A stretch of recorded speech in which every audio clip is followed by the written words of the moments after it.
എടുക്കാതെ തന്നെ പ്രേക്ഷകരെ ചിരിപ്പിക്കാൻ കഴിഞ്ഞ ഒരുപാട് സീക്വൻസുകളുണ്ട്. ഇന്നും എനിക്ക് ഏറ്റവും കൂടുതൽ അംഗീകാരം കിട്ടിയിട്ടുള്ളത് പ്രിയദർശൻ. Thanks to Priyadarshan. ആ കാക്കക്കോയില്ല ആ സംഭവം, അതിന് കാക്കോൽ അവിടെ ഇല്ലല്ലോ അച്ചായ. അത് ഫ്ലോയിൽ കുറച്ചും കൂടെ അതിന് അവിടെ ഇല്ലല്ലോ ചായ എന്ന് പറയുന്നത്. അപ്പൊ അനീഫ് കെ ആയിട്ടുള്ള ആ ഇന്ററാക്ഷൻ എന്ന് പറയുന്നത് എനിക്കും അനീഫ് കയെ വളരെ എന്താ പറയാ ബഹുമാനത്തോടെ ആദരവോടെ സ്മരിക്കുകയാണ്. ആ സീക്വൻസ് എന്ന് പറഞ്ഞാൽ അനീഫ് കയും നമ്മൾ രണ്ടുപേരും നല്ല രീതിയിൽ അത് കഴിഞ്ഞപ്പോൾ പ്രിയദർശൻ വന്ന് ഞങ്ങൾ രണ്ടുപേരെയും അപ്രീഷിയേറ്റ് ചെയ്തു. അല്ലല്ല, അതൊരിക്കലും എൻ്റെ കോൺട്രിബ്യൂഷൻ അല്ല. അത് പ്രിയദർശൻ തന്നെയാണ് എഴുതിയത്. പ്രിയദർശൻ തന്നെയാണ് ഇങ്ങനെ അവതരിപ്പിക്കണമെന്ന് പറഞ്ഞത്. അതിന്റെ ആ വിക്കിന്റെ ആ ഒരു ടൈമിംഗ് ഒക്കെ അത് നമ്മുടെയാണ്. സുമിക്ക് എന്തോ ഒരു സ്റ്റേജിൽ എന്തോ ഒരു വിശേഷം പങ്കിടാനുണ്ടല്ലോ, ഒരു ഓർമ്മ.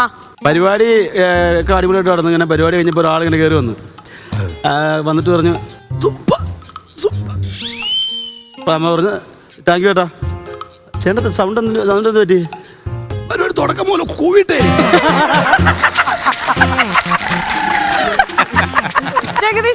ചേട്ടന് ഇങ്ങനത്തെ എന്തെങ്കിലും അനുഭവങ്ങളുണ്ടോ? അല്ല, ഇത് പറഞ്ഞിട്ടുള്ള കഥയാണ്. എന്നാൽ പോലും അതിന് വളരെ ചുരുക്കി പറയാം, സമയമില്ലാത്തതുകൊണ്ട് പെട്ടെന്ന്. ഇതേപോലെ ഒരു സ്റ്റേജ് അവതരിപ്പിക്കാൻ നേരത്ത് എനിക്ക് സൗണ്ട് പെട്ടെന്ന് വളരെ പോയി. അപ്പം മുകേഷും ഞാനും ബിന്ദു പണിക്കരും ഒക്കെ ചേർന്ന് അവതരിപ്പിക്കേണ്ട സ്കിറ്റാണ്. ഞാൻ നല്ല കാശും വാങ്ങിച്ചു. നേരത്തെ വീട് പണിയൊക്കെ നടക്കുന്നുണ്ട്. ആ സമയത്ത് ഒന്നും ചെയ്യാൻ പറ്റില്ല. നാട്ടിൽ തന്നെ, തൃശ്ശൂരായിരുന്നു. അപ്പോൾ അന്ന് എല്ലാവർക്കും ടെൻഷൻ. ആ സ്കിറ്റ് അവതരിപ്പിക്കാൻ കഴിയില്ല. ഒരു സ്കിറ്റേ ഉള്ളൂ മുകേഷും ഞാനും ഒക്കെ ഉള്ള. അപ്പോൾ അന്ന് രാവിലെ പത്രസമ്മേളനത്തിൽ ഞാൻ ഒന്നും സംസാരിച്ചില്ല. അപ്പോൾ പത്രക്കാരൊക്കെ ചോദിച്ചപ്പോൾ പറഞ്ഞു, മുകേഷ് പറഞ്ഞു അവന് സംസാരിക്കാൻ പറ്റുന്നില്ല, അവന് വോയിസ് ഒക്കെ പോയി.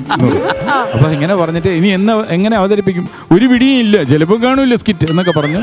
ഞാൻ ഈ രണ്ട് കാര്യങ്ങളാണ് ആലോചിക്കുന്നത്. ഒന്ന്, ഇത് അവതരിപ്പിക്കാൻ കഴിയാത്തതിൻ്റെ വലിയൊരു നിരാശ. രണ്ടാമത്തത്, ഈ കാശ് വെച്ച് വീടിൻ്റെ പണിക്ക് കുറച്ച് സിമെൻറ്റും കാര്യങ്ങളൊക്കെ ഇറക്കാമെന്ന് വിചാരിച്ചിട്ടുണ്ട്, അതിൻ്റെ നിരാശ. ഇതെല്ലാം കൂടെ കഴിഞ്ഞിട്ട് സ്കിറ്റ് തുടങ്ങേണ്ട 8:30-ക്കാണെങ്കിൽ ഒരു 8:15 എങ്ങനെയെന്നറിയില്ല ഈശ്വരൻ എൻ്റെ വിളി കേട്ടു, എൻ്റെ ശബ്ദം ശരിയായി. അപ്പോൾ വോയിസ് റെസ്റ്റാണ് എനിക്ക് പറഞ്ഞിരുന്നത്. പിന്നെ ഡോക്ടേഴ്സ് ഒരു കാരണവശാലും ഇന്ന് അവതരിപ്പിക്കാൻ പറ്റില്ലെന്നാണ് പറഞ്ഞിരുന്നത്. അപ്പോൾ മുകേഷിൻ്റെ അടുത്ത് ഇതെല്ലാം കഴിഞ്ഞ് പത്രക്കാർ വന്ന് ചോദിച്ചു, എന്താണ് മുകേഷ് ഇന്ന് രാവിലെ പറഞ്ഞില്ലേ വോയിസ് റെസ്റ്റാണ്, ഡോക്ടേഴ്സ് പറഞ്ഞ് സ്കിറ്റ് കളിക്കാൻ പറ്റില്ലെന്ന്. അവിടെ തന്നെ മുകേഷിൻ്റെ മറുപടി, ശാസ്ത്രം തോറ്റ് ആക്രാന്തം ജയിച്ച്.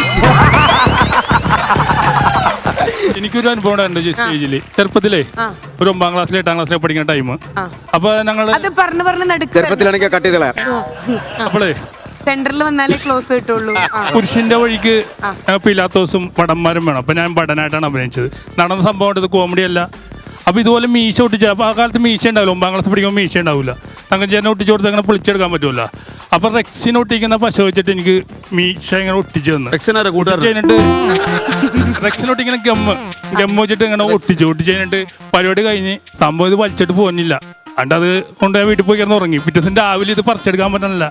എന്റെ കൂട്ടുകാർ വന്നിട്ട് വലിച്ച് പറിച്ചെടുത്തപ്പോ ബ്ലഡ് ആയി ഇവിടെ കംപ്ലീറ്റ്. എന്നിട്ട് 6 മാസം ഞാൻ മീശയും വെച്ച് നടന്നു. ബ്ലഡ് മാറിയപ്പോ ഇവിടെ മീശയായി. രണ്ടും കൂടെ ചേർത്ത് വെച്ച് ഒട്ടിക്കാനായിട്ട് അന്ന് ഇത് ഒട്ടിച്ചു വിടാനുള്ളായിരുന്നു. മിറക്കിളാണ്.